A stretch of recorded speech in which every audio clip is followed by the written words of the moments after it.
Hey there, fans. I know it's been a while since the last time we did a action figure review, and I sincerely apologize, but as I have mentioned during our project updates, I have been really focused on rendering Galvatron's Revenge, and that's what I've been doing, but I've got a little bit of a break now, and I wanted to go ahead and get into my last Gargoyle figure that I have not opened up yet, and here we have the main villain of at least the first two seasons, which is David Xanatos.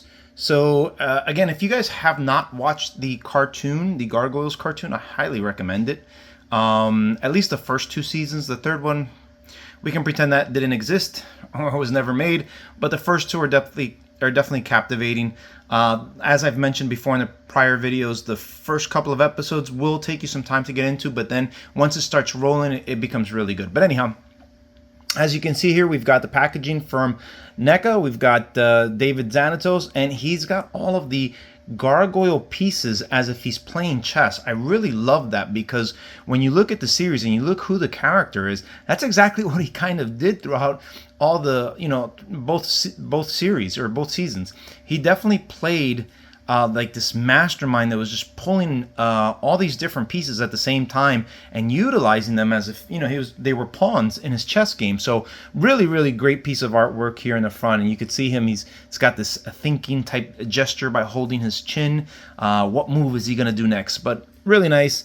Like the rest of them, right? You open it up, and as you can see here, we've got David Xanatos, excuse me. We've got the figure in package right here with all the accessories. It comes with, looks like another head sculpt, a couple of hands, and some other things that we'll get into. And then you've got a nice image of the action figure itself with a nice little background. Really cool.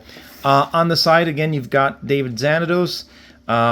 Push him back a little bit. You've got the Gargoyles Neca down here, really nice. Okay, you've got a slightly different look. I don't know what kind of look that is. I don't know if it's like maybe intense, I would say.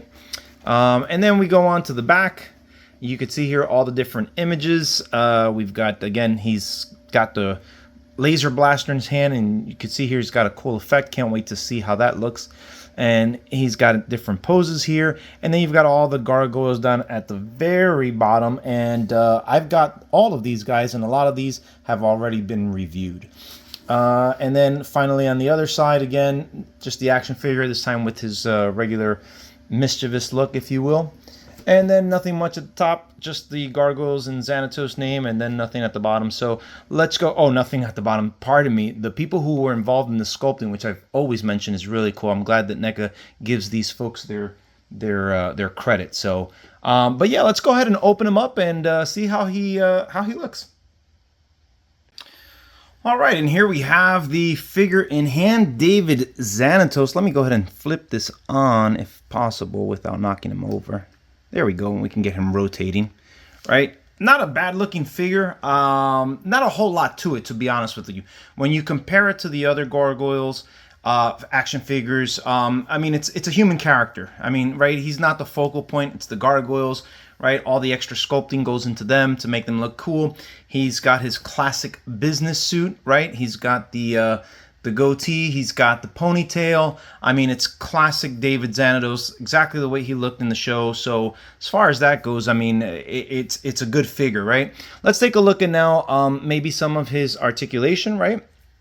He's got a little bit of a knee bend here, going up and down on the legs, right? Goes forward and back. Got some ankle rotation and ankle swivel, which is nice. You've got the arm or the elbow bend there. You've got some rotation in the shoulder. You got the fist, right, on both sides, and then you got the head move and tilt. No articulation in the torso, but there is some waist twisting. So overall, not too bad. I mean, at the end of the day, you're more than likely just going to pose them up, right?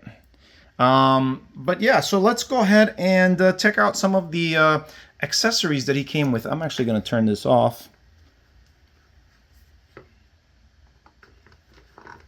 Okay, and then we'll get him facing the right way. There we go. All right, let's talk about the accessories that he comes with. As you can see here, we've got a different Xanatos head, right? So a little bit more, he's smiling, he's smirking here. actually. So it's pretty good if you want an alternate head sculpt, right, to make him look a little bit more devious, if you will. So that's pretty neat. Then we've got his laser rifle that he uses in the very first, I would say it's actually the second episode, if I'm not mistaken, where they finally bring the gargoyles to New York and he wakes them up, and then he gets attacked by a group of like special ops characters, and he kind of takes this gun. There's like a concealed compartment somewhere in the castle, and he opens it up and he pulls this out, and it's a very powerful laser. So that's pretty cool, pretty neat. Here's the effect that comes with it, right? You've got this cool laser effect. So if I'm correct, this kind of goes in there, and that's how you get that. That's pretty neat. I like that, and it's translucent. I don't know if you can tell on the camera, but it's a little blurry. Move that back. You could see that the light is from the gargoyle sign is coming through, so it's translucent. So that's pretty cool, pretty neat. I wouldn't mind if it's translucent or solid. Doesn't matter to me. You've got a bunch of different hands that come with it. I'm not going to spend too much time. One of them is to hold the gun, and the other is to kind of like an open hand. So you've got closed fist, you've got hand holding type guns, or hands, excuse me, gun holding type hands, and then you've got the open hands themselves, right? So not a whole lot there, but nonetheless really cool. All right, and next we've got this piece here, and I don't remember this from the actual show. It looks like a necklace, and it looks like it's a place where it can hold the Eye of Odin.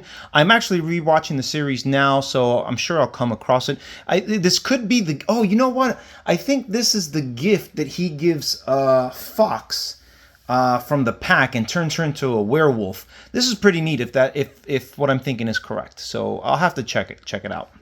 And then the final component, which I don't know how cool it is, but it's pretty interesting, is this little floppy disk. You guys might not know, you guys, the newer generation, might not know, but before we had junk drives and external drives, we had floppy disks. We had to put things on a floppy disk. They were very limited in space, unless you were probably some big megacorp. And so what happens is in the first episode, the second episode, it's the first episode where the gargoyles are in New York City, which is the second episode. So when he revives Goliath and his clan, he's attacked by a group of, like I said, special ops members, and it was all to get this floppy disk, or get content, from David Xanatos. But the reality is he was lying. He tricks the gargoyles into thinking that it was a rival company that was stealing data or magic spells, as he put it, from his company. He tricks the gargoyles into going into this rival company and stealing these floppy disk type of data from the 3 different areas. But that's pretty much it, what he comes with as far as that goes.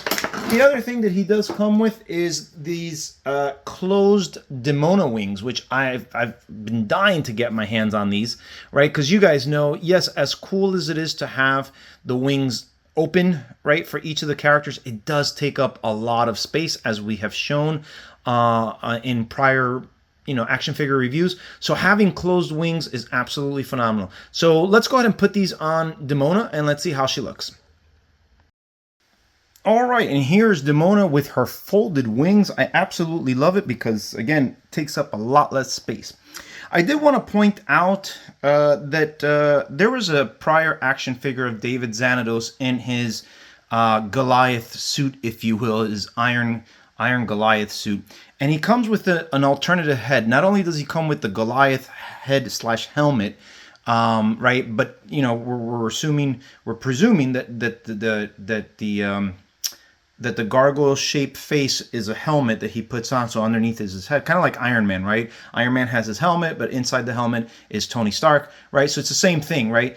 And in that particular action figure, David Xanatos came with an alternate head, so you can make it seem like he's taken off his helmet, and his actual head is there in the suit, right? So likewise, you've got this head here that can alternate with this particular action figure, and vice versa. You can put any of these action figure heads or any of these alternate heads on the on the Goliath suit, mech suit, right? So I think that's pretty nifty, and it has a different smile. Like for instance, here, right here, he's got a full-on smile here, where in the other one, looks like he's a smirk. No, actually, it looks like it's the same face. Actually, I stand corrected. I thought one was a smirk and the other one was a full-on, but as you can see here, they're actually the same. So you get the same head. Oh, that's kind of, that doesn't sit well with me. I mean, if we're gonna get an alternate head, why not have a different look? So I apologize for that, guys. I could have sworn it was a different. When I saw it, I was like, oh, it's a full-on smile versus a smirk. So it's pretty much the same. Never mind then. You can cancel that. You know what? They lose brownie points for that. So here you guys got it. Again, nice looking figure. You got our two main villains that, are, the main villains for quite some time in this particular series. There's other villains. I'm looking forward to the next series that action figures that come out, like Macbeth, Cold Stone, and some other characters. I really hope that they expand on the line and we eventually get a Gargoyle Elisa Mazza. That would be really cool. But anyhow, guys, if you guys are collecting this, if you guys like it, please let me know. Tell me what you guys think. I really like to hear your comments. If you're thinking about it, I know it's an expensive piece, but I do believe these action figures are worth it for the amount of detail that you get. So guys, that's it. Until next time, take care. Till all everyone. Bye-bye.